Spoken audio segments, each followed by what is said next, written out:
पिछले लेक्चर में हम लोग जो है पढ़ाई किए थे कि ट्रांजिशन एलिमेंट के जो 3D, 4D, 5D, 6D series हैं उसके बारे में हम लोगों ने सारे एलिमेंट का हमने जानकारी लिया था, उसके इलेक्ट्रॉनिक कन्फिग्रेशन के बारे में जाने।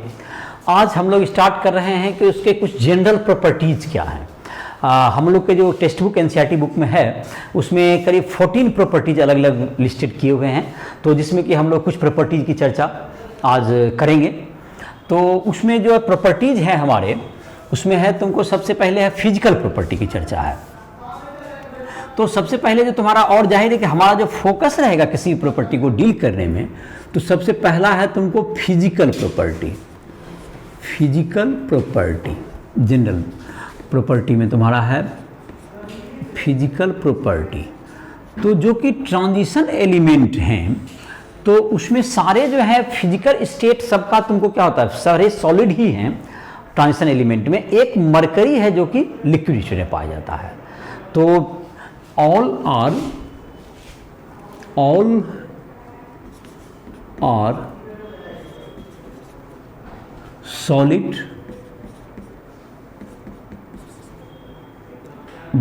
But Hg is liquid. Mercury क्या है, इज लिक्विड। एक मरकरी ही है जो कि एक लिक्विड में पाया जाएगा। और जहां तक कि इसके रहे, इसमें सारे जो हैं सॉलिड जो हैं तुमको सारे मेटल हैं। All elements all are metals, और मेटल्स हैं। और इसके साथ साथ इसकी जो है तुमको जो मेटलिक की जो प्रॉपर्टी होनी चाहिए, मेटलिक प्रॉपर्टी क्या क्या होती है, इसमें जो मेटल का प्रॉपर्टी क्या है, मेलिबिलिटी है, मेलिएबल, डक्टाइल है, DUCTILE डक्टाइल है, इलेक्ट्रिकल कंडक्टर है, electrical and thermal conductor, electrical and thermal conductor, metallic lustre है। तो ये सारे चीज़ इसमें जो मेटल के जो प्रॉपर्टी हैं सब में विद्यमान हैं, और ये काफ़ी अच्छे मेटल माने जाते हैं, जिसमें कि कॉपर, गोल्ड, सिल्वर ये सब तुम्हारे हो गए, या Fe। तो ये सब तुम्हारा क्या माने जाते हैं, निकेल, कोबाल्ट, ये सब सारे मतलब कि मेटलिक प्रॉपर्टी काफ़ी मेटल के स्ट्रॉन्ग मेटल के रूप में माने जाते हैं, जिसमें मेटलिक लस्टर वगैरह सारा चीज़ है, सारे प्रॉपर्टी जो हैं इसमें रहते हैं। तो ये हो गए। और दूसरा है कि इसमें एक जो हम लोग कंसीडर कर सकते हैं, मेटल्स के बीच में क्या होता है, मेटेलिक बॉन्डिंग। तो मेटेलिक बॉन्डिंग कैसे बनता है, मेटेलिक बॉन्डिंग अगर याद होगा, मेटल है तो मेटल के बीच में मेटेलिक बॉन्डिंग होगा।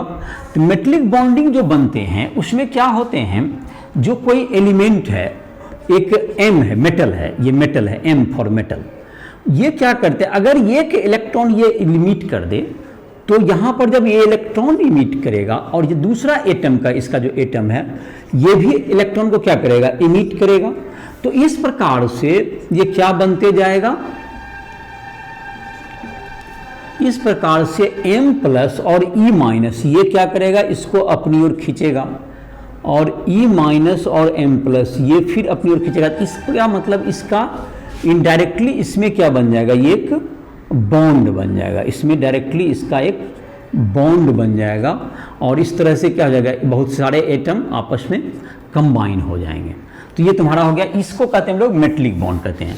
तो मेटलिक बॉन्ड में तुमको हो गए, मेटलिक बॉन्ड में क्या हो गया, इलेक्ट्रॉन जो मेटल होते हैं जो इलेक्ट्रॉन इमिट कर सकते हैं, इलेक्ट्रॉन इजेक्ट होता है, तो ये इलेक्ट्रॉन को दूसरे मेटल एटम और सभी अट्रैक्ट करते हैं, और इस प्रकार से इनडायरेक्टली दोनों एलिमेंट के बीच में बॉन्ड बन जाता है।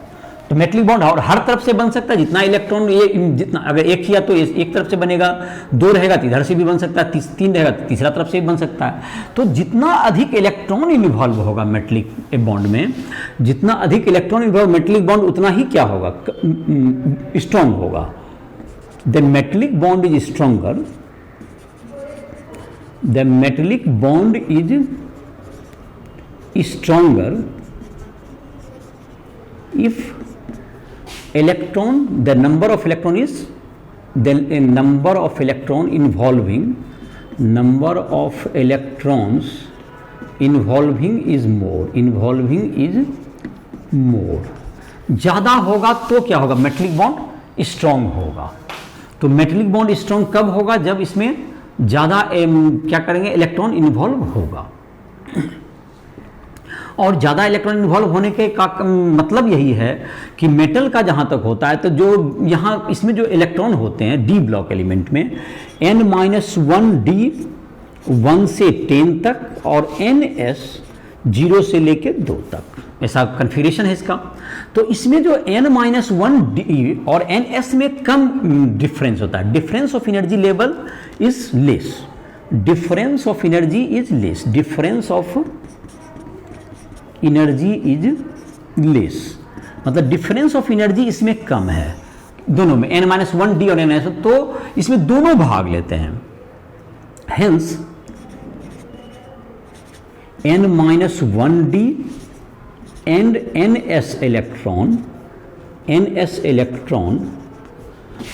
participate in metallic bonding,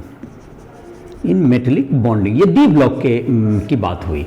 transition element में ऐसा होगा।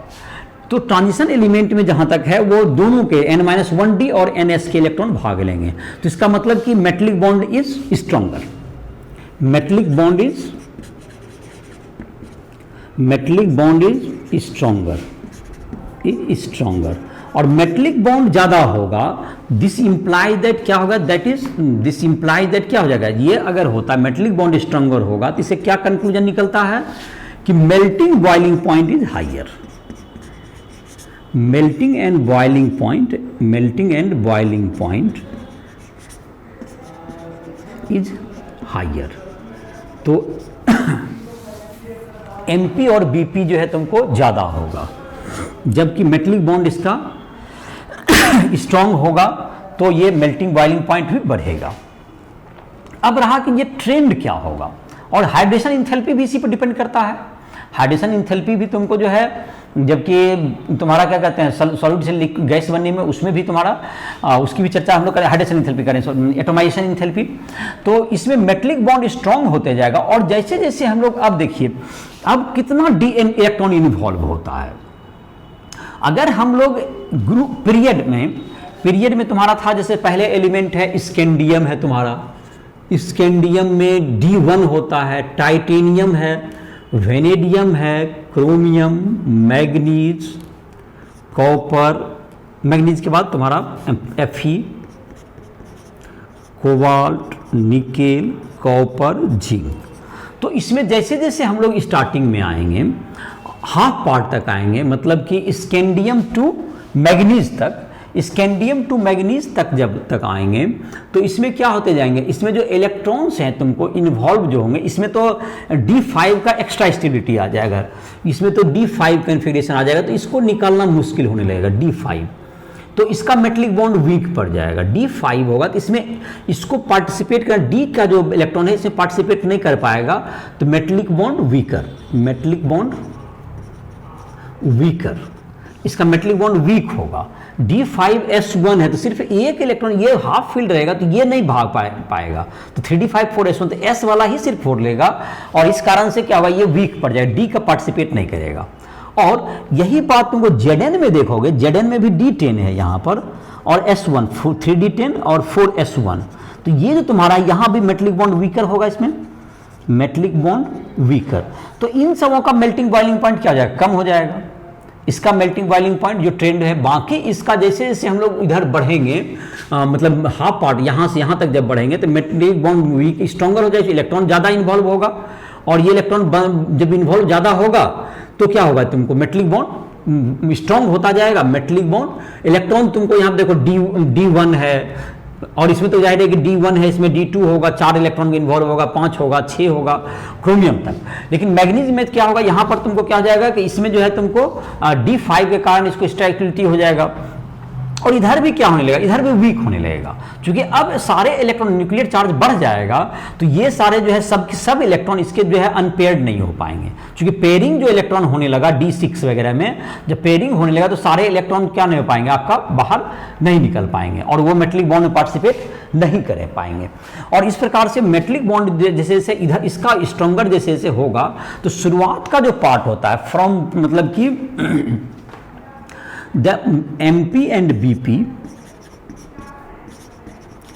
BP increases from Sc2 chromium, जैसे से बड़ा Sc2 chromium, then decreases from Fe2Zn। और Mn का जहाँ तक बात है, Mn और Zn, Mn का लेस होता है, MnD5 का लेस MpBp, लेस MpBp, और Zn D10 के कारण लेस MpBp। ये तुम्हारा मेल्टिंग बॉइलिंग पॉइंट होगा।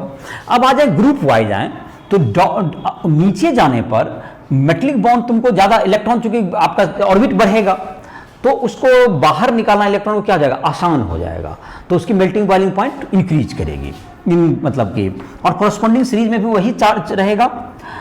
इन group MP and BP increases down the group, ये तुम्हारा हो गया। अब जहां तक एंथैल्पी ऑफ एटोमाइजेशन, तो ये तुम्हारा हो गया MpBp की बात हो गया फिजिकल स्टेट में। और जहां तक की बात रहा इंथैल्पी ऑफ एटोमाइजेशन जो कहते हैं हम लोग, MS से Mg गैस बनाना, तो ये जो तुम्हारा है ये भी तुमको डेल्टा AH कहलाता है। ये enthalpy of, that's equal to enthalpy of atomisation, enthalpy of atomisation है ये। तो ये जो इंथैल्पी ऑफ एटोमाइजेशन है ये तुमको क्या होता जाएगा, ये बढ़ेगा। लोअर फर्स्ट हाफ में ये जैसे क्या कहते हैं, ये तुमको enthalpy delta AH increases from Sc to Cr first half then decreases. तो ये तुम्हारा एक ट्रेंड, यही ट्रेंड होगा जो ग्राफ भी बना हुआ है बुक में देख सकते हो, तुमको इसी टाइप का ट्रेंड को ओबे करते हुए। और थोड़ा बहुत जो वेरिएशन है कहीं पर, जहां पर कि तुमको देखो दूसरा ग्रुप में, दूसरा जब देखें TC में और Mn में थोड़ा नीचे चला गया है, तो उसका तो D5 कन्फिगरेशन के कारण होगा। तो ये तुम्हारा 3D सीरीज का बात करें, दैट इज Mn, और 4D सीरीज में TC में वो नीचे चला जाएगा। और कोरस्पॉन्डिंग वही ग्राफ लगभग प्लॉट किया हुआ है, और थोड़ा बहुत हर जगह वेरिएशन है, लेकिन ये मोटा मोटी यही तुमको रहेगा। ये तुमको सब्लिमेशन इंथैल्पी, जो सब्लिमेशन तो या इंथैल्पी ऑफ एटोमाइजेशन का भी यही ट्रेंड है, और ये तुम्हारा फिजिकल प्रॉपर्टी का ये ट्रेंड होगा। तो आई होप कि समझने में मदद मिला होगा। और जो तुमको इसका जो है, तुमको जहाँ तक स्ट्रक्चर है, तुमको Zn CD Hg और Mn का एक से ज़्यादा स्ट्रक्चर पॉसिबल होता है। Mn Zn CD and Hg has more than one lattice structure, lattice एक से अधिक तरह का होता है। बाकी की एक लैटिस जैसे FCC BCC ये सब जो है एक प्रकार की होगी। और इसका Zn CD Hg तुम्हारा क्या है, Zn CD की मेल्टिंग बॉइलिंग पॉइंट कम होगी, इसलिए Zn CD Hg को हम लोग वोलेटाइल एलिमेंट भी कहते हैं। Zn CD Hg ये सब क्या होता है तुम्हारा, Zn CD Hg कम होता है वोलेटाइल, तो ग्रुप 12 तो इसको कहते हैं हम लोग वोलेटाइल एलिमेंट। इसका मेल्टिंग बॉइलिंग पॉइंट कम है तो वोलेटाइल एलिमेंट के नाम से भी इसको हम लोग जानते हैं। तो अभी तक जो तुमने इसमें देखा कि लेफ्ट जो फर्स्ट हाफ में, जब हम लोग पीरियड में जाएंगे 3D सीरीज में, तो शुरुआत में जैसे जैसे हम लोग बढ़ेंगे तो मेटलिक बॉन्ड मजबूत होता जाएगा। और स्टार्टिंग चूंकि उसमें इलेक्ट्रॉन जो 3D1 3D2 3D3 3D4 यहाँ तक जाएगा, तो वो तुमको क्या 3D5 तक में भी, जो कि क्रोमियम में है 3D5 4S1, वहाँ पे इलेक्ट्रॉन आपको ज़्यादा इन्वॉल्व होंगे। उसके बाद क्या होगा, न्यूक्लियर चार्ज बढ़ जाएगा, तो सारे इलेक्ट्रॉन क्या नहीं हो पाएंगे, बॉन्ड मेटेलिक बॉन्ड में पार्टिसिपेट नहीं करते हैं, तो उसके मेल्टिंग बॉइलिंग पॉइंट धीरे धीरे घटने लगेंगे। लेकिन ग्रुप में ऊपर से नीचे आने पर क्या होगा, ये बढ़ेगा। तो ये तुम्हारा हुआ, ये जो चर्चा हुई ये किसकी चर्चा हो गई, अभी मेटेलिक बॉन्ड का चर्चा हुआ। मेटेलिक बॉन्ड कैसे बनता है, तो मेटेलिक बॉन्ड कैसे बनता था तुमने देखा। मेटेलिक बॉन्ड में कौन से पार्टिसिपेट करते हैं, इलेक्ट्रॉन जो होते हैं, जो इलेक्ट्रॉन हम लोग मेटल से जो निकलता है वो इलेक्ट्रॉन तुमको पार्टिसिपेट करते हैं और उसी से मेटेलिक बॉन्ड बनता है। और मेटेलिक बॉन्ड जब स्ट्रॉन्गर बनेगा जब इलेक्ट्रॉन की संख्या ज्यादा इन्वॉल्व होगी, और इलेक्ट्रॉन इन्वॉल्व होगा इसमें ट्रांजिशन एलिमेंट में क्या संभावना है कि लास्ट s के इलेक्ट्रॉन के साथ साथ n- जो कि पेनल्टीमेट जो d ऑर्बिटल के इलेक्ट्रॉन होंगे, जो सेकंड लास्ट जिसको n-1d, वह भी किसमें भाग लेंगे, पार्टिसिपेट करेंगे। वह भी मेटलिक बॉन्ड में पार्टिसिपेट करते हैं, और इस कारण से मेटलिक बॉन्ड में अगर वह भी पार्टिसिपेट कर रहे हैं तो इसका मतलब है कि मेटलिक बॉन्ड क्या होगा तुम्हारा, मेटलिक बॉन्ड धीरे धीरे स्ट्रॉन्ग होता जाएगा, और जो कि ट्रांजिशन एलिमेंट में रहता भी है, जबकि एस ब्लॉक के जो मेटल होंगे उसमें सिर्फ एस इलेक्ट्रॉन भाग लेते हैं, तो वो जाहिर है कि उसकी मेल्टिंग बॉइलिंग पॉइंट क्या होते हैं, कम होगी। लेकिन डी ब्लॉक में तुमको दोनों पार्टिसिपेट करते हैं तो मेटलिक बॉन्ड स्ट्रॉन्गर होता है ज़्यादा, इसलिए इसके मेल्टिंग बॉइलिंग पॉइंट अधिक होते हैं।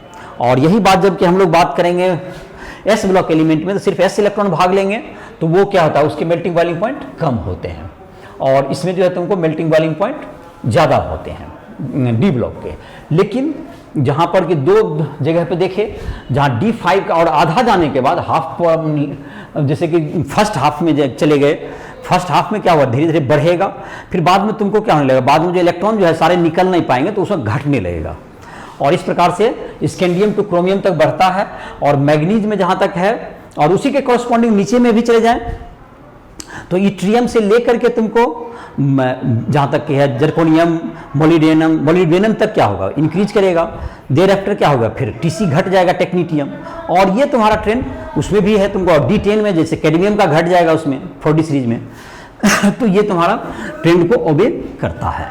तो ये सारा फिर से मैंने उस बात को रिमाइंड कर दिया, जहाँ तक एटमाइजेशन भी वही ट्रेंड ओबे करता है लगभग, जो कि हम लोग सॉलिड से उसको क्या बनाते हैं, गैस बनाने में जो लगता है। अगला जो हम लोग डिस्कस करेंगे दैट इज 2 नंबर प्रॉपर्टी कह सकते हैं इसको, property number 2, atomic and ionic radius, atomic and ionic radius की बात करेंगे। तो इस ग्रुप में जब हम लोग नीचे की ओर, जब हम लोग अगर बात करते हैं पीरियड में, जो हम लोग पहले तो पीरियड के आधार पर ही स्टडी करते हैं, पीरियड की भी बात करेंगे, फिर उसके बाद ग्रुप की बात करेंगे तो पीरियड में अगर लेफ्ट टू राइट जाते हैं, किसी पीरियड में left to right in period, इसका क्या ट्रेंड होता है याद होगा तुम्हें, पीरियोडिक टेबल में भी पढ़ा ही होगा। तो एटॉमिक रेडियस क्या होगा, याद करो, एटॉमिक रेडियस क्या होगा, दैट इज डिक्रीजेस, ये क्या होगा, डिक्रीज करता है,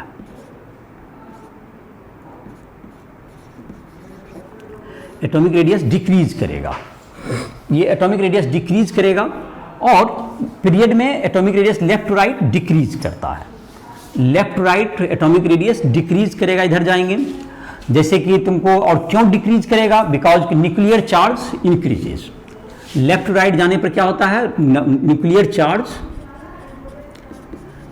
चार्ज इंक्रीजेस। और जहां तक डी ब्लॉक भी एलिमेंट है इस बात को बाय एंड लार्ज इसको ओबे करता है, लेकिन इसमें जो डिक्रीज होता है कम होता है, जो मेन ब्लॉक एलिमेंट एस और पी के कंपैरिजन में in D block the decrease is less, in D block decrease in atomic radius is less, कम डिक्रीज करेगा, बट डिक्रीज करता कुछ कुछ जगह पे कांस्टेंट हो जाता है, और न्यूक्लियर चार्ज बढ़ रहा है तो इस बात को बाय एंड लार्ज ओबे होता है। और जो थोड़े बहुत जो कहीं कहीं पे है तो उसका कोई खास, उससे कोई केमिस्ट्री को लेना देना नहीं है। और ये तुम्हारा क्या हो गया कि बाय एंड लार्ज क्या हुआ तुम्हारा कि एटॉमिक रेडियस जो तुम्हारा है वह क्या हो रहा है, वह तुम्हारा बढ़ रहा है। जैसे जैसे हम लोग जाएंगे लेफ्ट टू राइट तो atomic radius decreases, atomic radius decrease कर रहा है, और एटॉमिक रेडियस डिक्रीज करने के बाद और आयनिक रेडियस भी तुम्हारा यही ट्रेंड रहेगा, आयन भी बनेंगे तो वो डिक्रीज ही करेंगे लेफ्ट टू राइट। तो लेफ्ट टू राइट में क्यों बढ़ रहा है, क्यों डिक्रीज करेगा, बिकॉज कि जैसे जैसे हम लेफ्ट स्कैंडियम में जैसे 21 न्यूक्लियर चार्ज है, टाइटेनियम में 22 हो जाएगा, तो न्यूक्लियस का जब चार्ज बढ़ेगा तो न्यूक्लियस का जब चार्ज बढ़ेगा, यहाँ न्यूक्लियस में प्रोटॉन है तो ये इलेक्ट्रॉन, ये जो ऑर्बिट है इसको इलेक्ट्रॉन को अपनी ओर ज़्यादा अट्रैक्ट कर पाएगा। न्यूक्लियर चार्ज बढ़ना मतलब कि न्यूक्लियर चार्ज इंक्रीजेज तो रेडियस, ये अट्रैक्शन फोर्स बढ़ता है और इस प्रकार से इसका साइज डिक्रीज करता है। ये जनरल ट्रेंड है ये तुम्हारा। अब बात रहा कि एक और इंटरेस्टिंग बात इसमें जब ग्रुप में आए हम लोग, ग्रुप में इन ग्रुप टॉप टू बॉटम, इसमें भी तो टॉप टू बॉटम में क्या होगा, number of orbit increases, number of orbit increases, atomic radius increases, atomic radius increases, ये जनरल ट्रेंड यही है। लेकिन बट यहां पर हम लोग क्या देखते हैं, but 4D and 5D element, 4D and 5D corresponding element has same atomic size, same atomic radius, nearly। तो ये क्या हुआ कि अगर हम लोग किसी ग्रुप में आ जाएं तो हम लोग गौर करेंगे, जैसे कि फॉर एग्जांपल ग्रुप 4 की बात करें, ग्रुप 4 के एलिमेंट हैं तुमको टाइटेनियम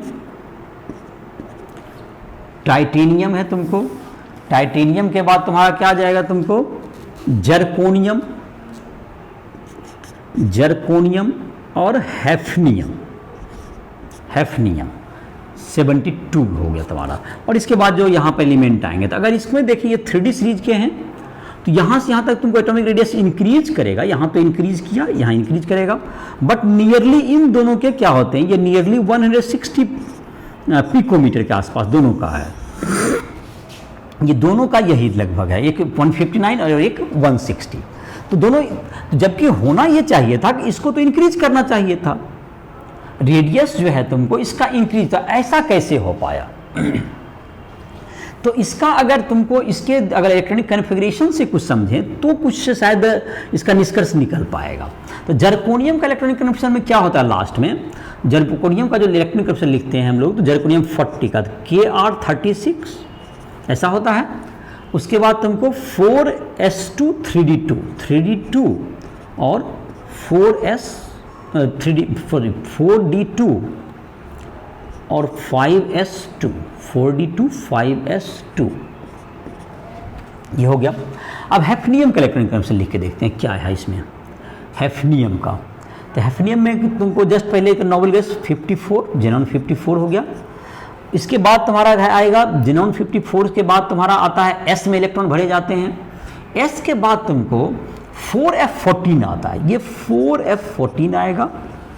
तब आता है तुमको 5d में 2 आएगा, 4d और उसके बाद 6s में 2 आएगा। ये हैफनियम का इलेक्ट्रॉनिक कन्फिग्रेशन है, ये हैफनियम का। तो यहाँ पर अगर देखें हम लोग तो ये ग्रुप 4 में, तो यहाँ पर दोनों के इलेक्ट्रॉनिक कन्फिग्रेशन एक चीज़ तो हम लोग गौर करके यही चीज़ जो मेजर डिफरेंस अगर कुछ इसमें दिख रहा है तो ये दिख रहा है कि ये तुमको ये जो 4f14 है इसके कारण अगर ये तुमको 4f14 और इलेक्ट्रॉन ये इन्वॉल्व हो रहा है तो 4f14 का मतलब 14 न्यूक्लियर चार्ज भी बढ़ रहे होंगे और d और f इलेक्ट्रॉन का जो शिल्डिंग इफेक्ट है कम होता है। तो यहाँ पर क्या होता है, ड्यू टू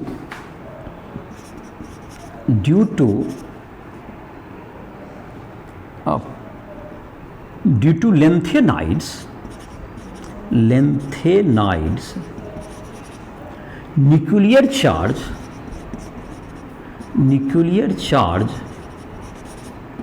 increases,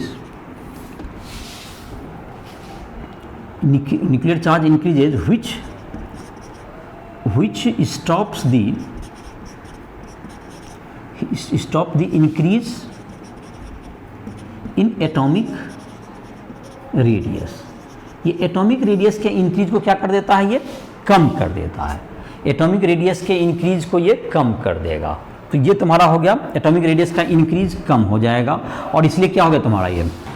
तो फाइनली क्या हुआ कि तुमको ये जो है तुमको इसको हम लोग कहते हैं डिक्रीज, इसको कहते हैं हम लोग लेंथेनाइड कंट्रैक्शन कहते हैं। ये जो घटना होती है इसको हम लोग कहते हैं lanthanide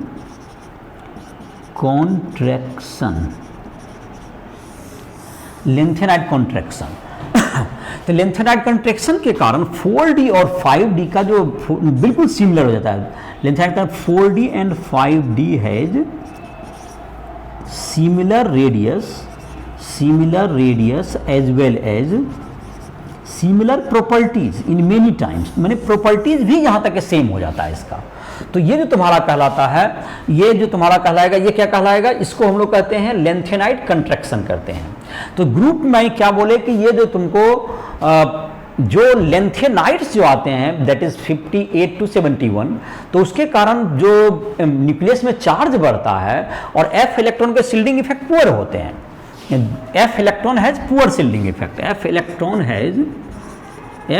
has poor shielding effect. Shielding effect क्या होता है, जैसे यहाँ पर न्यूक्लियस का चार्ज है तो ये दूसरा जो अंदर के इलेक्ट्रॉन होते हैं इसको क्या करते हैं, बाहर के इलेक्ट्रॉन को इसके न्यूक्लियस के चार्ज से के प्रभाव से क्या करते हैं, इसको बचाते हैं, यहाँ पे शील्ड करते हैं ये। लेकिन एफ इलेक्ट्रॉन सब तरफ अलग अलग फैला हुआ रहता है तो उसके शील्डिंग इफेक्ट जो बचाने की, न्यूक्लियर पावर से बचाने की कैपेसिटी कम होती है, तो शील्डिंग इफेक्ट उसका पुअर होता है, इसलिए जो है इसका इफेक्टिव न्यूक्लियर चार्ज बहुत बढ़ जाता है और यही कारण से दोनों के रेडियस लगभग सेम हो जाते हैं। This event is called lanthanide contraction. तो लेंथेनाइट कंट्रैक्शन के कारण क्या होगा, तुम्हें 4d और 5d के जो तुम्हारा होगा वह क्या रहेंगे, लगभग सेम होते हैं एटॉमिक रेडियस में और उसकी प्रॉपर्टीज भी काफ़ी मिलती है। अब जहाँ तक कि डेंसिटी की अगर हम कोई बात करना चाहें इसमें, तो डेंसिटी इज इक्वल टू होता है मास बाय वॉल्यूम। डेंसिटी की बात करेंगे इसी में, density equals to mass by volume. तो अब लेफ्ट टू राइट अगर जाएं, लेफ्ट टू राइट में जाए तो मास तो आपका बढ़ रहा है और रेडियस क्या हो रहा है आपका, लेफ्ट टू राइट जो जाते हैं तो रेडियस तो घटता है आपका पीरियड में।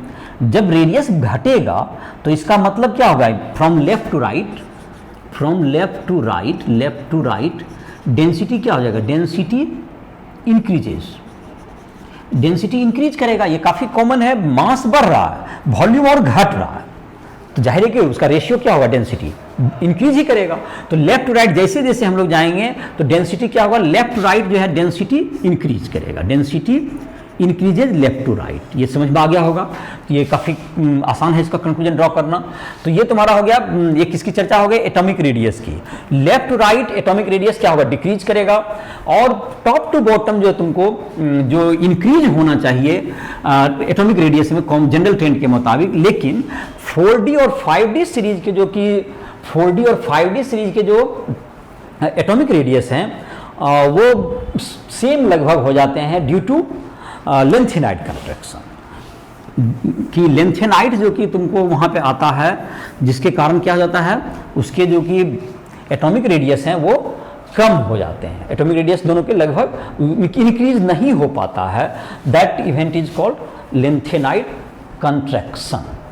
तो लेंथेनाइट कंट्रैक्शन समझ में आ गया। तो लेंथेनाइट कंट्रैक्शन को ये किसके कारण आता है, किसके इन्वॉल्वमेंट के कारण हो रहा है, ये 4f इलेक्ट्रॉन जो कि लेंथेनाइट्स का आया और उसकी जो है शील्डिंग इफेक्ट कम होती है f इलेक्ट्रॉन की, न्यूक्लियर चार्ज काफ़ी बढ़ जाता है। तो 4d और 5d सीरीज के जो इलेक्ट्रॉन के जो तुम्हारा क्या कहें 4d और 5d सीरीज के जो कि तुम्हारा कॉरस्पॉन्डिंग एलिमेंट के एटॉमिक रेडियस होते हैं वो बिल्कुल सेम हो जाते हैं। अब हम लोग तीसरा प्रॉपर्टी में आते हैं, that is ionisation enthalpy. Ionisation enthalpy जो तुम्हारा है इलेक्ट्रॉन को बाहर करना, तो इलेक्ट्रॉन को बाहर करना है तो तीसरा नंबर प्रॉपर्टी हम लोग देखते हैं जो डी ब्लॉक एलिमेंट का हम लोग देख रहे हैं। तो थर्ड प्रॉपर्टी में हम लोग आते हैं आयोनाइजेशन इंथैल्पी। आयोनाइजेशन इंथैल्पी तो किसी एटम से इलेक्ट्रॉन को बाहर निकालना, किसी एटम के गैस स्टेट से एटम के ग्राउंड गैसेस स्टेट से, the enthalpy change in removing electron from isolated gases atom in ground state is called ionization enthalpy, is called ionization enthalpy। इसको हम लोग आयनाइजेशन इंथैल्पी कहेंगे। किसी गैसेस स्टेट से क्या करना, इलेक्ट्रॉन को बाहर निकालने में जो एनर्जी लगेगी तो उसे हम लोग आयनाइजेशन इंथैल्पी। जैसे कि m है तुमको गैस स्टेट में इससे अगर इलेक्ट्रॉन को निकाला जाए, फर्स्ट इलेक्ट्रॉन को, तो ये हो जाएगा m प्लस, और प्लस इलेक्ट्रॉन तो बाहर निकलेगा ही, तभी तो प्लस आएगा। तो ये जो इंथैल्पी चेंज होगा इसको हम लोग कह सकते हैं डेल्टा IE1, फर्स्ट आयनाइजेशन, पहला इलेक्ट्रॉन निकल रहा है, तो इसको, इसमें जो चेंज होगा इसको हम लोग कहेंगे delta H IE1, ionisation enthalpy 1, delta H। ये तुम्हारा हो गया। तो अलग अलग एलिमेंट के लिए इसका डाटा अलग अलग आएगा। फिर दूसरा किसको कहते हैं हम लोग, अगर M प्लस है गैस, इससे क्या होगा तुमको, M प्लस गैस है तो M2 plus gas plus E minus, इससे क्या हो जाएगा तुमको डेल्टा IE12H। ये आयनाइजेशन एंथैल्पी 2 हो गया, सेकेंड आयनाइजेशन एंथैल्पी। और थर्ड आयनाइजेशन एंथैल्पी तक की चर्चा करेंगे हम लोग। M+2 गैस से M3 प्लस आ गया, गैस प्लस E इलेक्ट्रॉन बन गया, तो ये डेल्टा IE3H, ये आयनाइजेशन एंथैल्पी थर्ड हो गया। तो फर्स्ट आयनाइजेशन एंथैल्पी कभी भी किसी भी एलिमेंट के लिए IE1, ionisation third ionisation enthalpy is greater than second ionisation enthalpy से बड़ा होता है, और सेकेंड आयनाइजेशन एंथैल्पी फर्स्ट से बड़ा होता है फॉर एन एलिमेंट। ये हमेशा बड़ा होता है। ये इसको कैसे, जब इसको क्या, इसमें क्या तर्क दे सकते हैं हम लोग, जब कभी भी हम लोग क्या करते हैं, इलेक्ट्रॉन को बाहर निकाल लेंगे तो उस पर न्यूक्लियस एट्रैक्शन बढ़ जाता है, चूंकि शिल्डिंग इफेक्ट क्या होता है, कमजोर होता है। तो इसका रीजन हो गया कि शिल्डिंग इफेक्ट क्या हो गया, becomes poor, shielding effect poor, hence effective nuclear charge increases. Shielding effect इसके लिए रीजन है, शिल्डिंग इफेक्ट घट गया, shielding effect decreases, hence effective nuclear charge decreases. Effective nuclear charge क्या आ जाएगा, घट जाएगा, और इफेक्टिव न्यूक्लियर चार्ज घट जाएगा तो आयनाइजेशन एंथैल्पी बढ़ जाएगी। अब हम लोग आते हैं आयनाइजेशन एंथैल्पी का ये डिफिनेशन हो गया, फर्स्ट आयनाइजेशन एंथैल्पी, सेकंड। तो हम लोग जो है फर्स्ट जब आयनाइजेशन एंथैल्पी और सेकंड की जब चर्चा करते हैं, फर्स्ट और सेकंड, यहाँ पर जहाँ तक हम लोग डी ब्लॉक पे अब हम लोग अपना फोकस करें, तो डी ब्लॉक के जो इलेक्ट्रॉन होते हैं n-1d 1 से 10 और ns 0 से 2, तो पहले जो इलेक्ट्रॉन निकलते हैं इससे बाहर निकलते हैं, ns से निकलेंगे। First electron comes out from s orbital, first electron comes out from s orbital, और 2 इलेक्ट्रॉन तो इसमें बाहर आ सकते हैं, इसमें 2 इलेक्ट्रॉन जैसे हैं, 2 ही मैक्सिमम है, 2 ही बाहर आएगा। तो ये जो तुमको फर्स्ट और सेकेंड आयनाइजेशन एंथैल्पी में s के भी इलेक्ट्रॉन पार्टिसिपेट करते हैं, लेकिन थर्ड आयनाइजेशन एंथैल्पी में ऐसा नहीं होता है।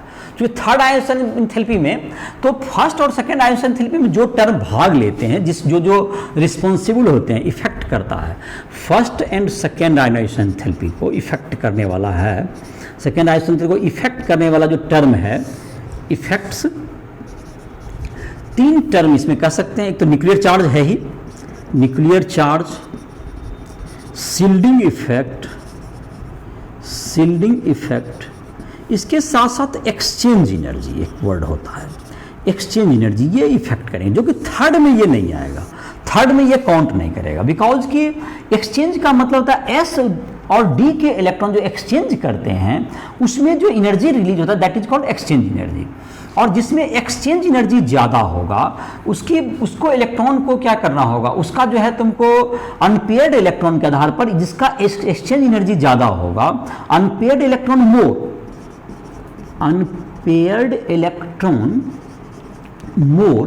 एक्सचेंज एनर्जी मोर।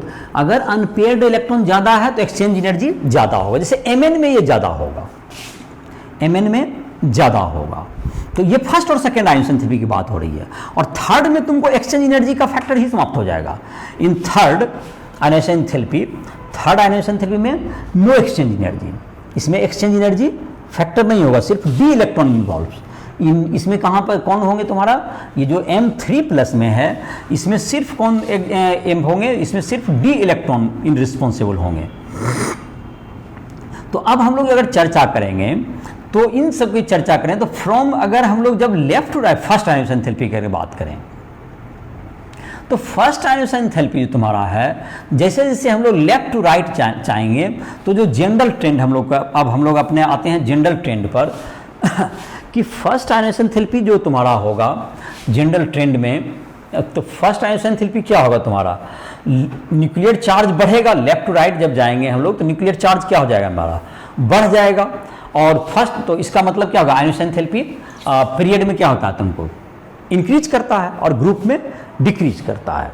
तो आयोनाइजेशन एंथैल्पी जो है तुम्हारा, ionisation enthalpy increases from left to right, ये आयोनाइजेशन एंथैल्पी तुमको इंक्रीज करता है from left to right.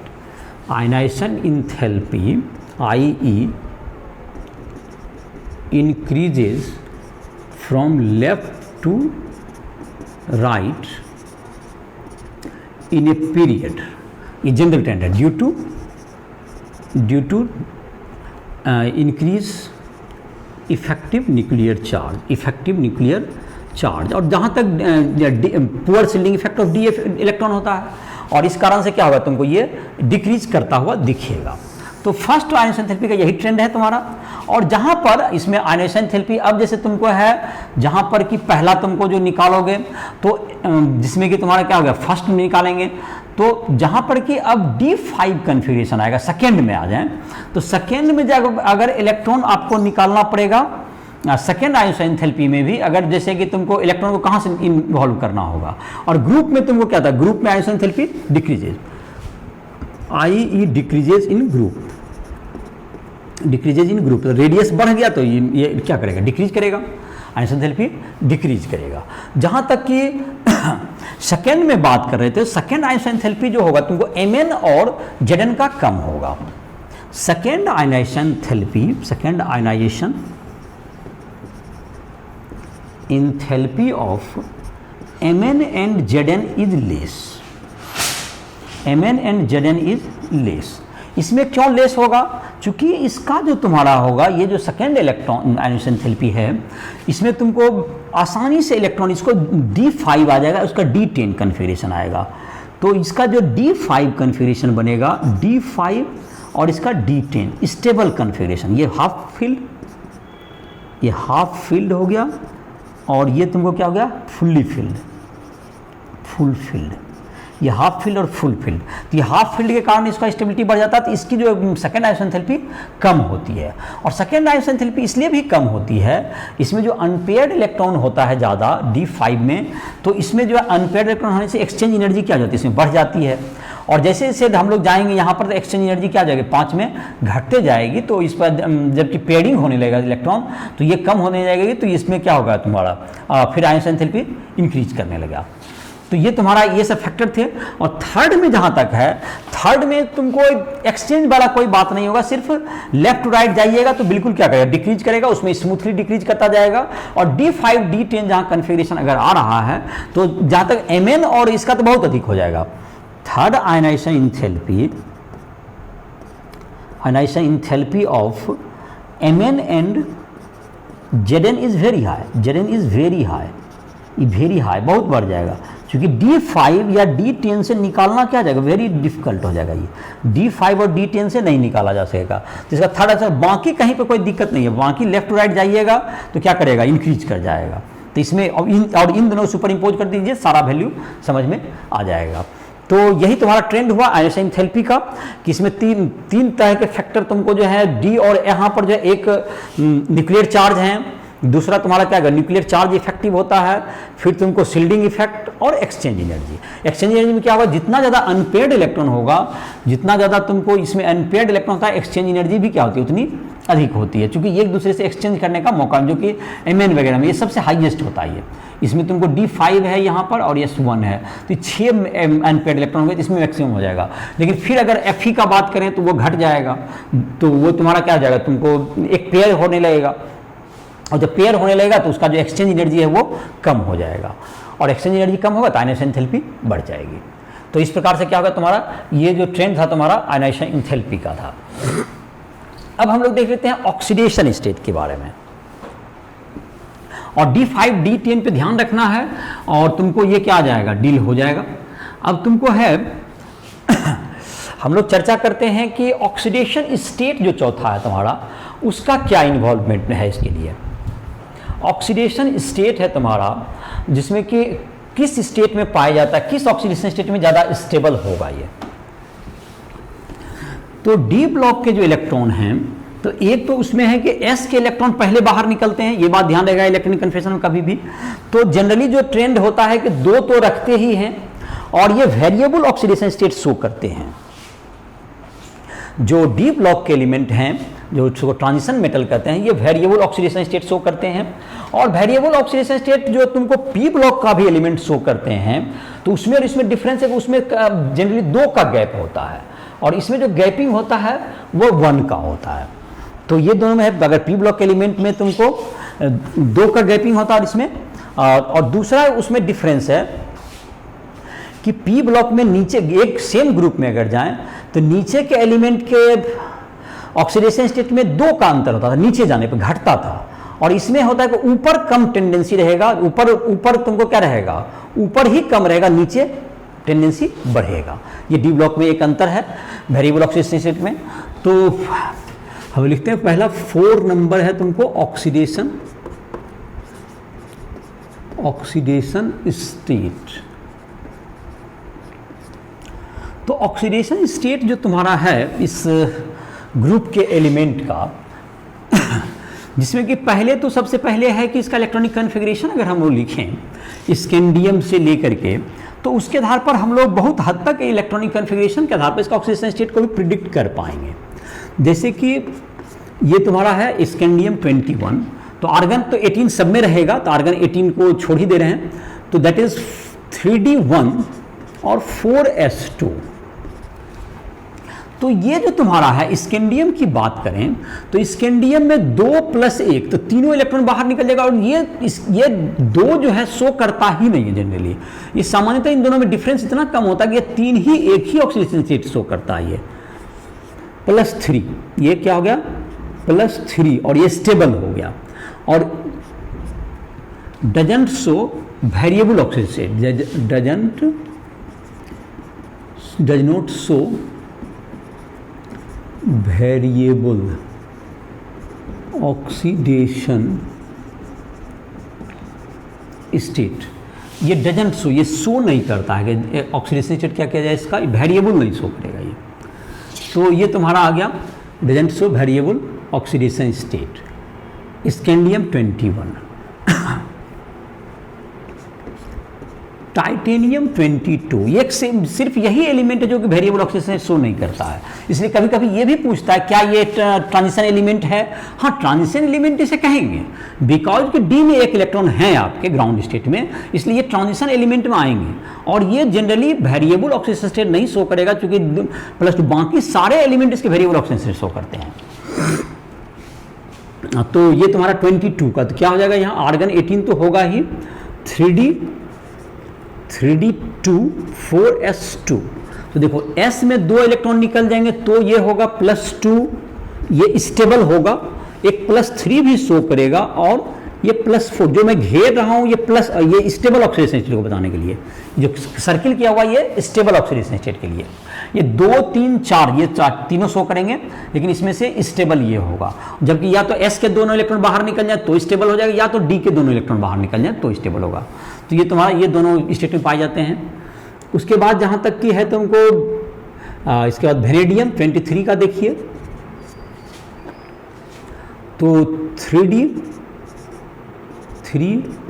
4S2, तो +2 है, +3 भी शो करता है, +4 भी शो करेगा, और +5 भी शो करेगा। ये +5 और +2 इसका स्टेबल होगा, स्टेबल ऑक्सीडेशन स्टेट तुम्हारा ये होगा। ये इलेक्ट्रॉन कॉन्फिगरेशन बता रहा है, या तो 2 इलेक्ट्रॉन ये इन्वॉल्व हो जाए, S वाला 2 इलेक्ट्रॉन 4S वाला बाहर निकल जाए, या तुमको पूरा इलेक्ट्रॉन बाहर निकल जाए, तभी ये तुमको क्या होगा, स्टेबल ऑक्सीडेशन स्टेट होगा। इसका 2 से लेके 5 तक ये शो करेगा। अब हम लोग आते हैं क्रोमियम, क्रोमियम 24, इसका ऑक्सीडेशन, इसका जहाँ तक इलेक्ट्रॉनिक कन्फिग्रेशन क्या हो जाएगा तुमको 3d54s1 ओवा प्रिंसिपल के अगेंस्ट 3d54s1, ये हाफ फील्ड 3d5 होता है, इसका 4s1।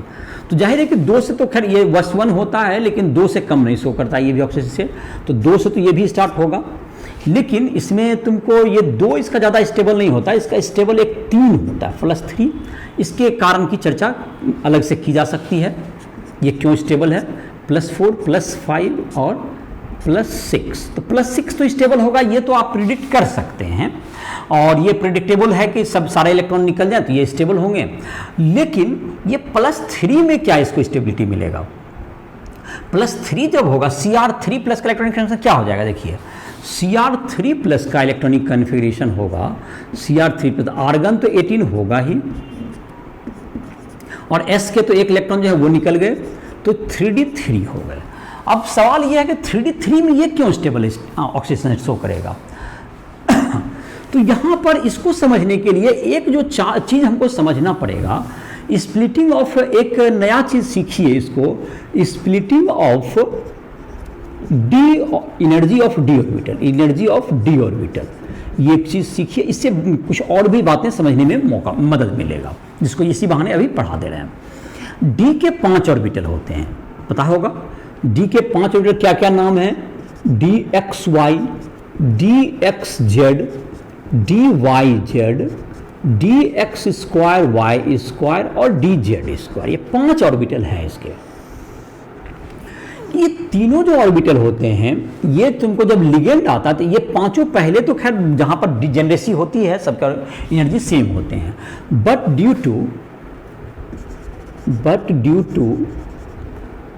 टू सर्टेन लिगेंड जो अप्रोच करते हैं कुछ डीप ऑर्बिटल का जो है तुमको ये दो, it splits into 2 energy level, it splits into 2 energy levels, 2 energy level जिसका नाम हो गया T2G एंड EG, ये 2 एनर्जी लेवल में ये बट जाते हैं।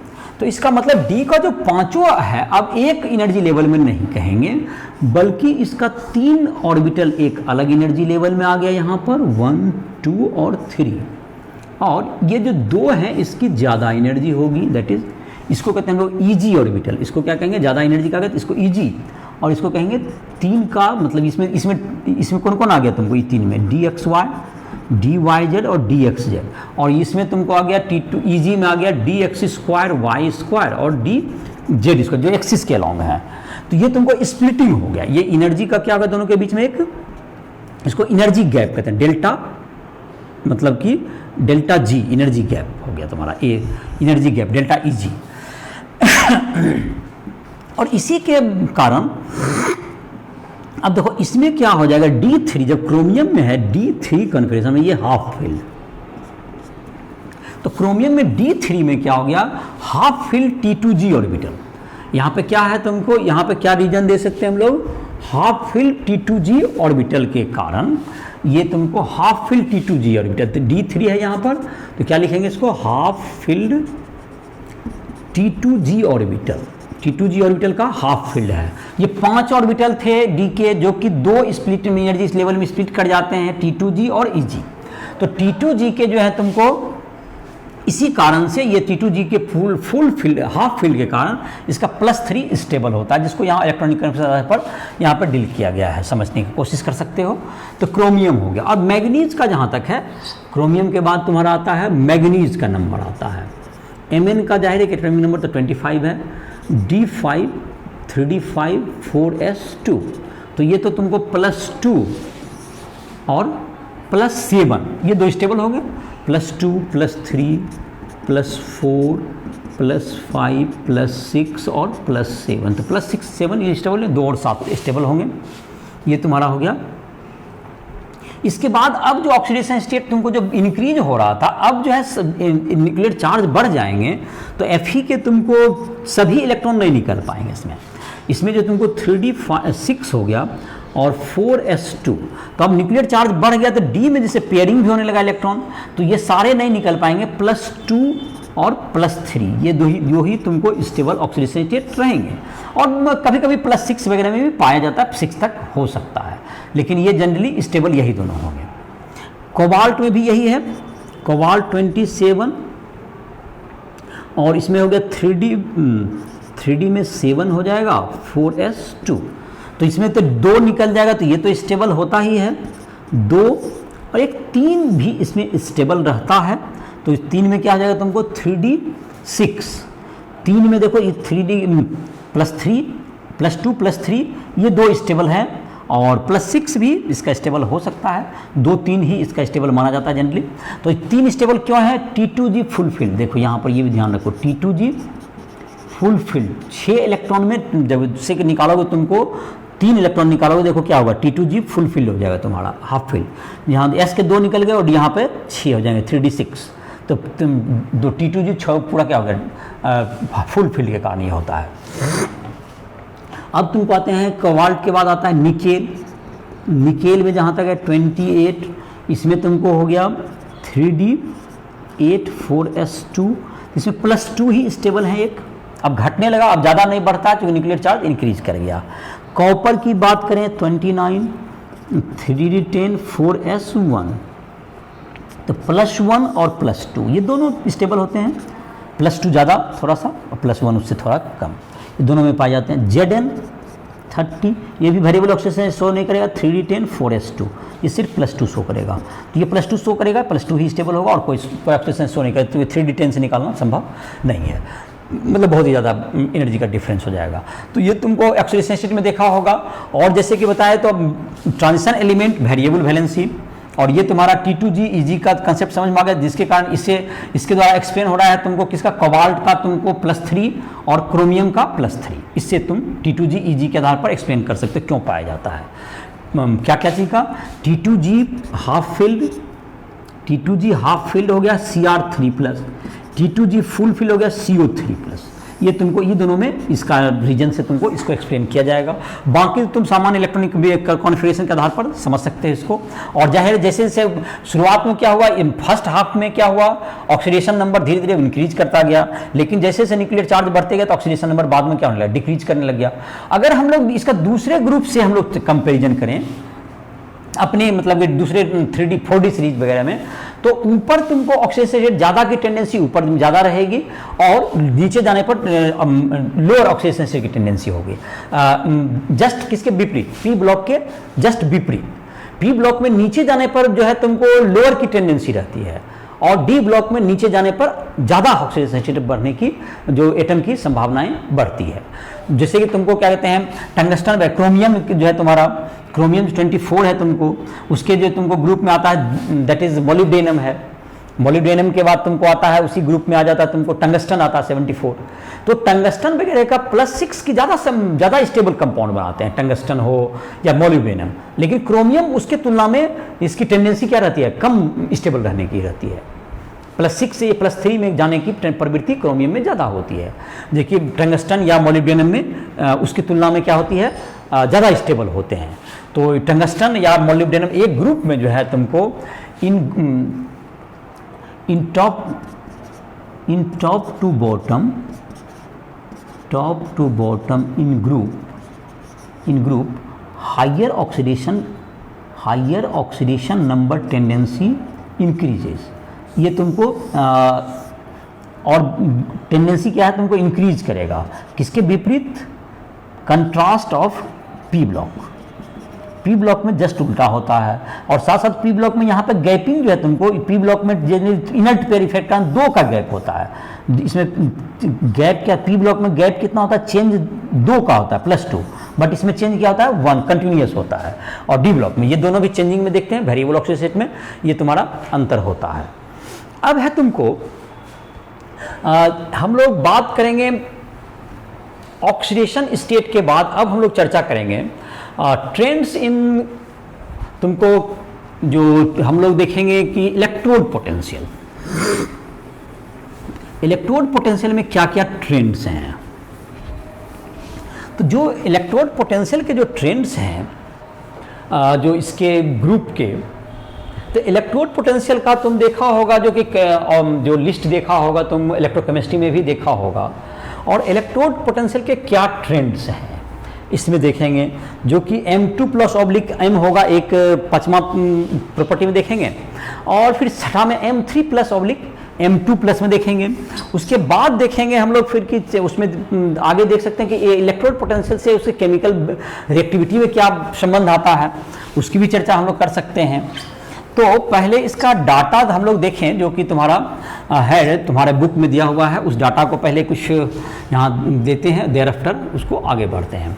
दैट इज़ हमारा है पहला पांचवा नंबर जो तुम्हारा है, ये पांचवा नंबर जो तुम्हारा है इलेक्ट्रोड पोटेंशियल E0 M2+M का वैल्यू चेंज ट्रेंड से या प्रवृत्ति है, तुमको किस ढंग से इसका डाटा है, इससे क्या इसका डाटा को किस ढंग से प्रिडिक्ट कर सकते हैं। अब ये देखिए, ये जो डाटा है तुमको टाइटेनियम का है, तुमको E0 Ti2+/Ti that's equals to होता है, टाइटेनियम के लिए है ये तुमको -1.63 वोल्ट, ये तुम्हारा है। जहाँ तक की बात रहा है, इसके बाद आइए वेनेडियम का V2+/V का, इसका डाटा है -1.18 वोल्ट। और E0 वैल्यू क्रोमियम का है Cr2+/Cr, ये है -0.90 वोल्ट है तुम्हारा ये। तो डाटा से के बाद ही उसका फिर इसको एनालिसिस हम कर देते हैं। डाटा के बाद तुम्हें समझना भी आसान हो जाएगा। क्रोमियम के बाद है तुमको मैग्नीज का, ये मैग्नीज का जो डाटा है, ये तुमको इस ट्रेंड जो अभी देख रहे हैं, अभी जो ट्रेंड देख रहे हैं कि निगेटिव वैल्यू में क्या हो रहा है, इसका घट रहा था, ये ट्रेंड को यहाँ पर क्या करता है, ये रिवर्स करता है 1.18 वोल्ट। ये तुम्हारा किसका होगा, मैग्नीज का। ये ट्रेंड के विपरीत भागा, ये ट्रेंड को क्या किया, डिसओबे कर दिया, ये ट्रेंड को डिसओबे कर दिया यहाँ पर। अब है तुमको E0, हम लोग आते हैं देखते हैं डाटा, इसके बाद इसकी चर्चा करते हैं Fe2+/Fe की। ये है तुमको -0.44 वोल्ट। कोबाल्ट का लिखते हैं हम लोग CO2+/CO, ये है -0.28 वोल्ट। निकेल का देखें Ni2+/Ni -0.25 वोल्ट, निकेल का हो गया। अब कॉपर का है Cu2+/Cu का, ये डाटा देखें, ये प्लस में है 0.34 वोल्ट, जो सबसे तुमको अलग है ये डाटा। और एक डाटा जो Zn2+/Zn का देख रहे हैं -0.76 वोल्ट। तो ये डाटा तुमको शायद बोर्ड पे दिख रहा होगा। तो क्या इसमें ऑब्जर्व करते हैं इस डाटा में, यहाँ पर डाटा हम लोग देखें तो पहले है कि तुमको धीरे धीरे जैसे जैसे हम लोग नीचे जा रहे हैं, तो ये निगेटिव वैल्यू में इसका डाटा क्या हो रहा है, तुमको कम हो रहा है। इसका जो वैल्यू है तुमको इलेक्ट्रोड पोटेंशियल का, ये तुमको क्या हो रहा है, डिक्रीज कर रहा है। लेकिन इसका जो इलेक्ट्रोड पोटेंशियल के इस ट्रेंड को Mn ने क्या कर दिया, इसको Mn इसको ब्रेक किया। Mn वहाँ पर मतलब माइनस, जो कि तुमको -1.63 वोल्ट, उसके बाद था -1.18 वोल्ट आया वेनेडियम के लिए, क्रोमियम के लिए आ गया तुमको -0.9। मैग्नीज उस ट्रेंड को रिवर्स करके -1.18 वोल्ट आ गया। फिर डिक्रीज ही का ट्रेंड रहा बरकरार, जो कि तुमको अगर ऊपर से मिलाएं तो माइनस जो है तुमको 0.44, -0.28, और निकेल में कम घटा 0.25। ये तुमको ये भी एक नोटिसेबल पॉइंट है। और तो यहाँ पर जो नोटिसेबल जो पॉइंट दिख रहे हैं वो कुछ दिख रहे हैं कि तुमको Zn का ज़्यादा होना निगेटिव, Mn का ज़्यादा निगेटिव होना, ये दो पॉइंट आउट कर सकते हैं आप। नेचुरल जो ट्रेंड से है, ट्रेंड क्या था तुम्हारा, अच्छा इलेक्ट्रोड पोटेंशियल का वैल्यू क्या होता है, इसको अगर चाहें हम लोग पहले समझना चाहें तो इलेक्ट्रोड पोटेंशियल का वैल्यू लाते कहाँ से हैं। ये क्या है, इसमें कौन कौन सा एनर्जी थर्मोडायनेमिक फैक्टर इन्वॉल्व है, ये भी डाटा देखेंगे हम लोग, और इसके डाटाज में के आधार पर पढ़ेंगे। पहले ठीक है, पहले इसके पहले ये डाटा तो यहाँ मैंने नोट कर दिया। अब हम लोग इसको देख लेते हैं पहले क्या है, कौन कौन सा एनर्जी इन्वॉल्व है इलेक्ट्रोड पोटेंशियल से। पहले कोई एटम है, इसको सॉलिड से क्या बनाइएगा पहले, और गैस स्टेट में ले जाइएगा, तो इसको एम गैसेस स्टेट कहिए, इसको गैस में आ गया। तो इसमें जो तुमको लगता है ये इंथैल्पी ऑफ एटोमाइजेशन लगता है, इसको कहते हैं हम लोग इंथैल्पी ऑफ एटोमाइजेशन। उसके बाद एम से तुम्हारा क्या बनेगा, एम से अगर डेल्टा IE1H देते हैं फर्स्ट आयनिक एंथैल्पी, तो ये क्या बन जाएगा, ये एटम M प्लस गैस बन जाएगा। और यहाँ पर देते हैं हम लोग डेल्टा IE2H, यहाँ पर क्या बन जाता है, ये M2 प्लस गैस में बन जाएगा, ये M प्लस और M2 प्लस गैस बन गया। यहाँ पर इंथैल्पी लगा। अब इसमें से तुमको अगर हाइड्रेशन इंथैल्पी है डेल्टा HYDH, हाइड्रेशन इंथैल्पी, तो इससे क्या बन जाएगा, M2 प्लस एक्वस बन जाएगा ये, और एक्वस प्लस प्लस पानी दे दीजिए। तो ये तुम्हारा ये कौन कौन सा एनर्जी इन्वॉल्व हुआ यहाँ तक में, M से M2 प्लस बनने में पहले सॉलिड से गैस में कन्वर्ट करने के लिए एक्टिवेशन एटोमाइजेशन एनर्जी चाहिए, फिर फर्स्ट आयनिक एंथैल्पी से M प्लस बनेगा, फिर सेकेंड आयनिक एंथैल्पी का टर्म आएगा, फिर तुम्हारा क्या आ जाएगा, ये डेल्टा H इसका चेंज निकलेगा, दैट इज हाइड्रेशन एंथैल्पी। तो एक्वस सॉल्यूशन इसको डालिएगा, तो M2 प्लस एक्वस से, लेकिन यहाँ पर डेल्टा H तुम्हारा तो जस्ट उल्टा हो जाएगा। तुम जैसे M2 प्लस से एक्वस से M अगर बनाना चाहोगे तो ये जो तुम्हारा हो गया, तो टोटल डेल्टा H में क्या क्या होगा, इसको अगर हम जोड़ दें, M से M सॉलिड से M2 प्लस एक्वस, अगर इसमें हम लोग इन्वॉल्व देखें डेल्टा H क्या क्या हुआ, delta AH enthalpy atomisation, delta IE1H होगा, plus delta IE2H second isotope, it is very important factor. और डेल्टा हाइड्रेशन काफ़ी इंपॉर्टेंट होता है, ये निगेटिव होता है, ये ध्यान रहे, ये तुमको निगेटिव होता है, ये निगेटिव होता है वैल्यूज़ का, और ये सब पॉजिटिव में आते हैं, ये पॉजिटिव होता है। और ये तुमको Mn और Tc का ये सब जो तुम्हारा होता है ना, ये सॉल्वेशन एंथैल्पी कम होता है, याद होगा जो कि तुमको अभी मार्क भी कराए थे, तुमको फर्स्ट जो प्रॉपर्टी बता रहे थे तो उसमें ये बताए भी थे कि Mn का कम होता है, ये लेटेस्ट एंथैल्पी। तो इसमें अगर अब हम लोग देखें तो ये तुम्हारा डेल्टा H होगा, और डेल्टा H तुम्हारा ई तो हुआ उल्टा का हुआ। तो यहाँ से हम लोग को अगर देखना है, अगर डेल्टा G जहाँ तक पहुँचना है तुमको, delta G is equal to होता है, पहले तो हम लोग का ये रिएक्शन तुमको उल्टा है, M2 प्लस एक्वस से बना हुआ है M सॉलिड, इसका बात करना है हमको, इस प्रोसेस का बात करना। तो ये डेल्टा H तो पहले माइनस हो जाएगा, और ये तुम्हारा जो तुम्हारा डेल्टा G होता है किसी भी प्रोसेस के लिए, डेल्टा G नोट कर सकते हैं, that's equal to delta H minus T del S।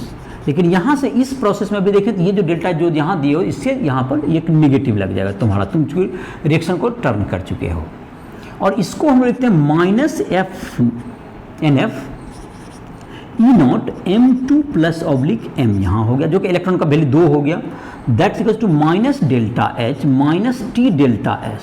ये क्या है, इंट्रोपी चेंज है, ये है इंट्रोपी चेंज, और ये है इंथैल्पी चेंज, ये जो यहाँ पर जो चर्चा हुई। तो ये जो सारे इन सब पैरामीटरों से बन के ये E0 का वैल्यू आता है थर्मोडायनेमिक्स के लिए। तो थर्मोडायनेमिक के लिए अगर तुमको इसमें अगर देखें अब कि ये जो पैटर्न है, इसमें इन सबों का रोल है, इसमें एक्टिव मतलब इंथैल्पी ऑफ एटोमाइजेशन का रोल है, फर्स्ट आयनिक एंथैल्पी, सेकेंड आयनिक एंथैल्पी, हाइड्रेशन एंथैल्पी, इसके अलावा तुमको जो है इंट्रोपी चेंज, ये सारे फैक्टर्स मिल करके क्या करते हैं, इसमें रोल पे ये डाटा हम लोग को यहाँ पे उपलब्ध होता है। तो ये तुम्हारा फर्स्ट आयनिक यहाँ देख रहे हो, यहाँ इसको डिटेल में लिखा हुआ है। अब जहाँ तक कि इसका डाटा को अगर हम देखें तो left to right ionic enthalpy क्या होता है, बढ़ता है। तो इसके अनुसार से अगर सारा डाटा का हम लोग एनालाइज करें तो जैसे जैसे आयनाइजेशन एंथैल्पी डिक्रीज करेगा तो इसका लेस नेगेटिव वैल्यू होना चाहिए।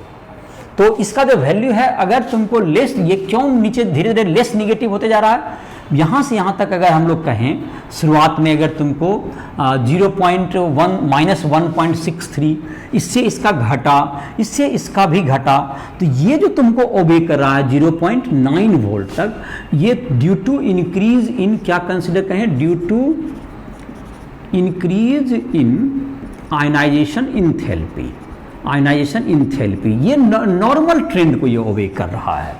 इसमें किसका गड़बड़ हो गया, ये तुमको mn का जो डाटा है, mn का डाटा में क्या हो गया, माइनस 1.18 वोल्ट, ये तुमको इसको ब्रेक किया ट्रेंड को। तो ये क्यों ब्रेक किया ट्रेंड को, इसमें क्या है, इसको जाहिर है कि इसमें एक्सचेंज एनर्जी ज़्यादा इन्वॉल्व होता है, तो D5 कन्फिगरेशन इसका होना और एक्सचेंज एनर्जी का ज़्यादा होना, इसमें तुमको दूसरा, ये तुमको D5 है, दूसरा एक और फैक्टर जो तुम्हारा है जो कि याद होगा, डेल्टा AH का लो, डेल्टा AH का लो वैल्यू, लो वैल्यू, ये जो फैक्टर है ये तुमको इसमें काउंट करते हैं, दो फैक्टर इसमें काउंट करते हैं।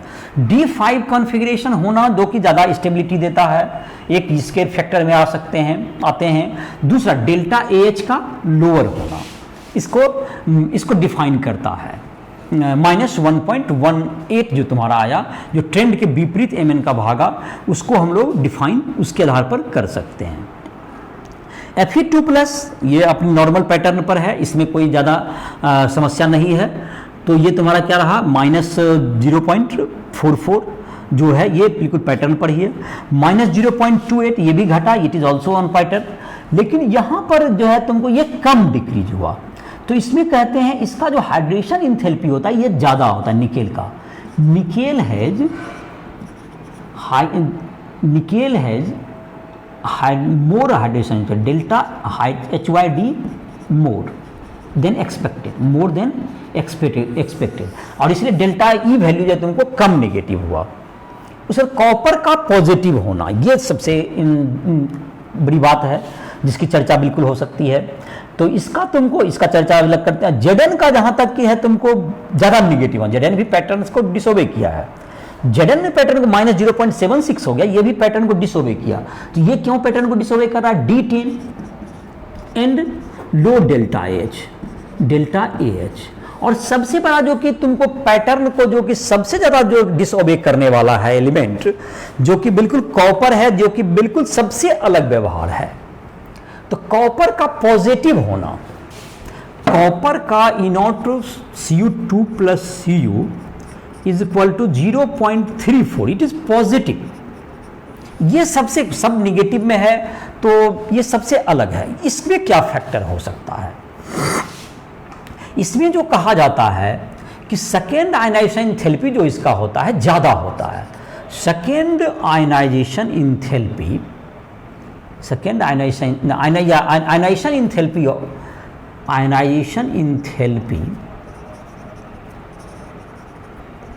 of Cu is not compensated by hydration enthalpy. Hydration enthalpy इतना अधिक नहीं होता कि वो किसको कंपनसेट कर पाए, कि आयनाइजेशन इंथैल्पी को कंपनसेट कर पाए, और इसलिए इसका वैल्यू पॉजिटिव हो जाता है। तो कॉपर का पॉजिटिव होना, ये क्या रीजन बताएंगे कि हाइड्रेशन इंथैल्पी इतना सफिशिएंट नहीं होता कि दोनों आयनाइजेशन इंथैल्पी को क्या कर सके, कंपनसेट कर पाए, और इसीलिए कॉपर का पॉजिटिव होता है।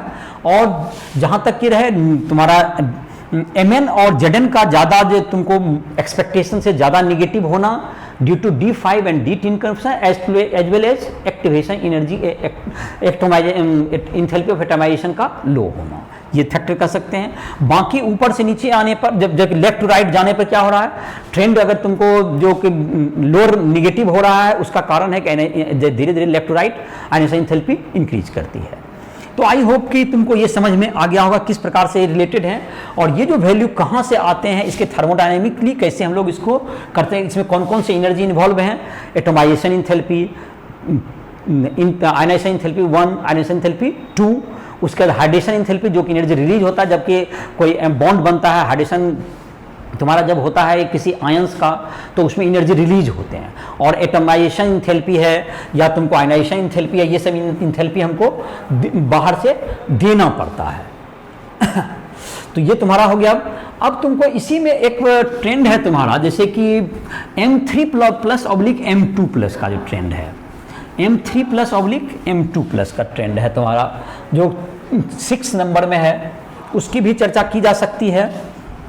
उसमें जो डाटा है तुम्हारा टाइटेनियम का 3+2+ से उसका है तुमको -0.37, उसके बाद तुम्हारा आ गया माइनस तुम्हारा है 0.26, फिर क्या हो गया तुम्हारा जो क्रोमियम है वो तुमको आ गया है -0.41 में चला गया। उसके बाद जो है तुमको ये 1.57 Mn का प्लस में चला जाता है, और Fe भी प्लस में है, और इसका भी जो कोबाल्ट है उसका प्लस में, बाकी का डाटा उपलब्ध नहीं है। खैर इसको लिखते हैं 6 नंबर E0 वैल्यू का ट्रेंड लिखते हैं M3+/M2+, ये तुम्हारा 3+ से 2+ का। तो चलिए डाटा लिख लेते हैं इसको। टाइटेनियम का जैसे है टाइटेनियम Ti3+/Ti2+, इसका वैल्यू होता है -0.37 वोल्ट। ये वेनेडियम का हो गया, वेनेडियम मतलब वेनेडियम का मतलब छोड़ दे रहे हैं इसको, ये वेनेडियम के लिए V3+/V का ये हो जाएगा -0.26 वोल्ट, -0.26 वोल्ट, ये जो -0.37, ये -0। और क्रोमियम जो तुम्हारा है Cr3+/Cr2+, ये -0.41 वोल्ट। ये माइनस तुमको देखो, ये ट्रेंड को डिसओबे किया, कुछ तुमको ये निगेटिव हो रहा था, ये उसको चेंज किया है। ये इसका चेंज करने का कारण होगा कि ये माइनस को मतलब तुम्हारा, इसको देखते हैं, इसको चर्चा करेंगे। और इसके बाद पहले डाटा आप लिखें Mn3+/Mn2+, ये तो बिल्कुल ट्रेंड को, बिल्कुल ही पैटर्न को चेंज कर दिया, +1.57 वोल्ट। और ये तुमको है, ये लगभग अपने पैटर्न पर है Fe2+, ये भी प्लस है 0.77 वोल्ट। और E0 जो तुमको है CO3+/CO2+, यह है +1.97 वोल्ट। तो अगर इस पैटर्न को देखें तो यहाँ पर तो खैर देख रहे हैं कि ये क्या है तुम्हारा, ये धीरे धीरे क्या हो रहा है तुमको, ये धीरे धीरे डिक्रीज करता हुआ जा रहा है, जो कि यहाँ पर लगा। लेकिन क्रोमियम, इसमें तुमको क्रोमियम का क्या है तुमको, क्रोमियम यहाँ पर जो है Cr3+, ये तुमको क्या हो गया, Cr3+ जो है तुमको मोर स्टेबल देन, ये तुमको Cr3+ more stable than Cr2+ due to T2G half filled. इसका रीजन में ये कर सकते T2G हाफ फील्ड T2G के लिए, ये रीजन जो अभी तुरंत थोड़ी देर पहले चर्चा कर रहे थे। और इसमें जहाँ तक कि इसको क्या कर सकते हैं, इसमें D5 रहेगा, इसको 2 में तुम्हारा मतलब Mn2+ में क्या है, Mn2+ का कन्फिगरेशन होता है D5, 3D5, 4s खत्म हो गया, तो इससे इलेक्ट्रॉन निकालना काफ़ी कठिन है। तो इसका आयनाइजेशन एंथैल्पी D5 कन्फिगरेशन इसके लिए जिम्मेदार है, इसका प्लस होने के लिए, इसका D5 कन्फिगरेशन होना इसके लिए रिस्पॉन्सिबल माना जा सकता है। और कोबाल्ट में भी तुमको ये चीज़ यहाँ पर, ये तुम्हारा कोबाल्ट में यहाँ पर जो है, ये तुमको ट्रेंड में Fe3+ is stable, Fe3+ is stable, इसमें स्टेबल हो रहता है Fe3+, इसलिए ये ठीक है। और CO3+ भी की भी स्टेबिलिटी को बताता है, CO3+ इज स्टेबल, ये भी तुमको इसके कारण से ये तुमको CO3+ में एग्जिस्ट करता है। तो ये तुमको इसके Mn3+ से Mn2+ इसके रीजन कहे जा सकते हैं। और ये तुम्हारा हो गया 7वां तुम्हारा था, 6ठा तुम्हारा हो गया इसका Mn2+। तो इस लेक्चर में हम लोग यहीं पर समाप्त करते हैं। जिस भी स्टूडेंट को कोई भी समस्या हो रही है फिजिक्स, केमिस्ट्री या मैथ में, कोई भी राइस्टल ऐप को प्ले स्टोर से डाउनलोड करके हमसे संपर्क कर सकता है। और जिस भी पोर्शन में दिक्कत हो, कोई भी क्वेश्चन न्यूमेरिकल नहीं बन रहा हो या किसी भी जगह पे, राइस्टल ऐप के माध्यम से हमसे संपर्क करके वो अपने लिए टाइम अलॉट कर सकता है। और मेरा फ़ोन नंबर उस पर दिया हुआ है, जिसको व्हाट्सएप से या तुमको जनरल कॉल से तो हमसे संपर्क कर सकते हो। तो इसी के साथ इस लेक्चर को समाप्त कर रहे हैं।